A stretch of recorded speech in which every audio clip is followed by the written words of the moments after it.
Well, other news this Thursday, a huge grass fire broke out between Robstown and Driscoll this morning. And before all was said and done, there were close to 100 firefighters on the scene. Yeah, planes and a helicopter were dispatched to drop some water to try and calm those flames down.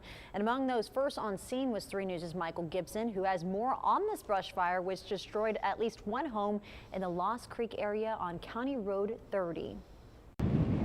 You're looking at video of a mobile home completely engulfed in flames south of Robstown. High winds and tall grass, along with low humidity, helped to fuel this fire that endangered other nearby homes. The Lost Creek community off of County Road 30 was turned into something that resembled a Hollywood disaster movie. The fire broke out sometime after 11 a.m. and firefighters were on the scene quickly. We were also right there with them as a number of homes, vehicles, and boats were all at risk for burning up. Robstown Fire Chief Javier Zapata was in charge of this operation and was glad for all of the help that he got. We have multi-agencies out here. We got Agua Dulce, Robstown, Corpus, Blunzer, Bishop, and I'm still getting count of who else out here. The forestry is also out here assisting us with this. We're going to have an airdrop pretty soon also. The fire is now basically out here, but the Texas Forest Service has arrived, and they have planes in the air that are going to drop fire retardant material to try and finally put all the flames out.